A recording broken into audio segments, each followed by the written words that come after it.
So ayan, nandito na po yung South Sea Cargo. Dumating na po yung ating mga orders paluwagan.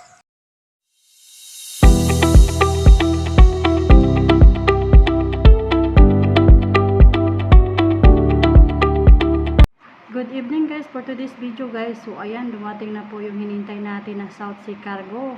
Ito yung ating mga paluwagan. So meron tayong mga items na dumating guys, na gas rinse at saka yung drawer at saka yung mga hintay na mga order sa ating mga customer.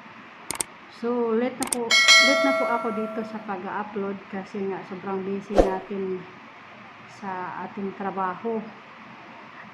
So ayan guys, pag hindi ako maka-update dito sa ating YouTube, doon po ako sa aking online na business. So i-message nyo lang dito si Anshel Ans Aninyon. Pwede nyo sa i-message guys. Mix item po tayo. Meron tayong mga appliances at saka meron tayong mga iba-iba siya guys. Mix po siya. So pwede nyo siya i-message or pwede nyo din i-stock yung account ko. So yan guys, post ko lang po sa inyo.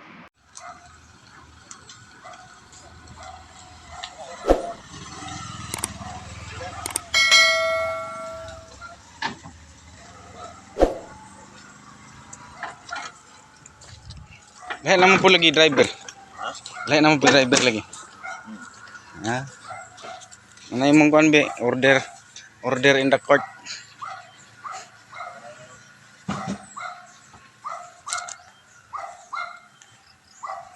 Si cargo.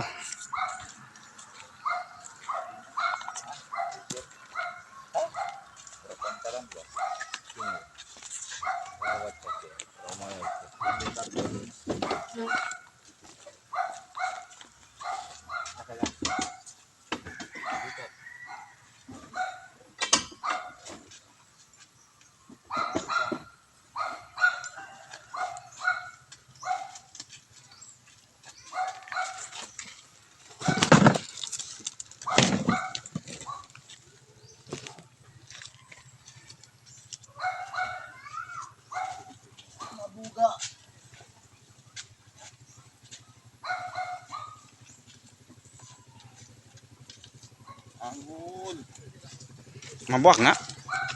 May mabuak?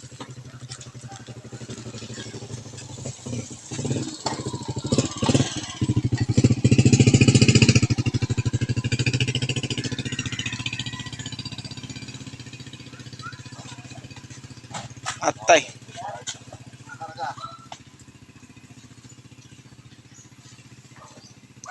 Apok ra ba?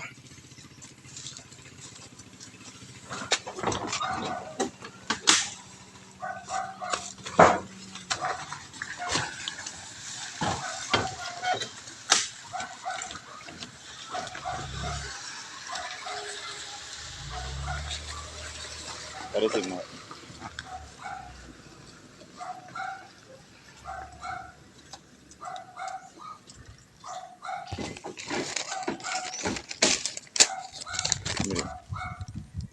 Pirma, full name, signature.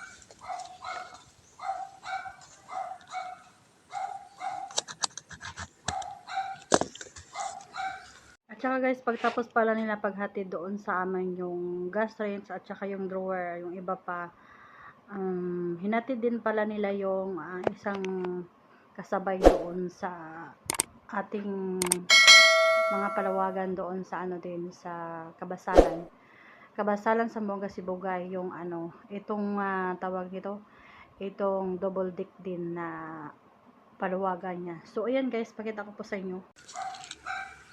Ano pangalan sir mo? Na. Oh. Dili ra sila mo symbol ani kay tig-deliver daw sila. Oh, mao na ni. Among gi-order. Oh my God. Gapoy ang tigpasan. 2,000, pila na bayad? 2007 Ang 7 38. atuan na lang ta to. Singot kayo mig mga naong. So, ayan guys, kinarga na po ni Daddy, hinatid na po niya doon sa aming bahay yung mga order. Kasi titingnan natin. Grabe guys, okay pa siya or sobrang wala bang putik mga- papunta doon sa amin. wala So bang ayan mga guys, buti damage, nga may ganun. butas sila daddy. Binilhan ko So, din yan ayan, sila guys. tag-isa. Dito ako natakot ni daddy kasi nga sira na yung tulay. So ayan guys. Tangi ko dito, bundak na ko na.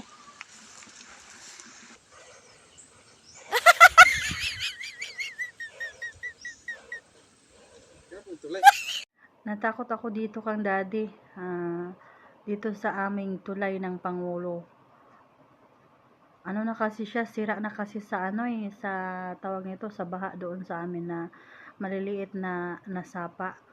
Pag magbaha doon, siguro maabutan yung tulay. Kaya ayun, nakaraang taon nung nagpagawa ako ng bahay kubo. So ngayon, nasira na kasi siguro dahil nga sa baha. So ayan guys, pakita ko po sa inyo. Sobrang nag-aalala ako doon sa kang daddy kasi sobrang bigat yung ginarga niya na uben, yung gas range. Takot ako baka malaglag siya doon sa nasisira na na tulay. So yan guys, pakita ko po sa inyo. Oh my God. Oh my God. So ayan guys, grabe, harapan talaga yung tulay ng Pangulo. Sobrang sira na kasi dahil sa baha, sobrang bigat kaya hindi na daddy guys. So ayan guys, binalikan na din ni daddy yung isang karton na isang babasagin to yung mga plato. Dito sa mga bata. So ayan guys, pabalik na din si daddy doon sa bahay. Sobrang putik talaga doon sa amin guys. So yun lang muna yung vlog natin for today guys. Thank you for watching and don't forget to like, subscribe sa my YouTube channel and bye bye. God bless you po sa inyong lahat.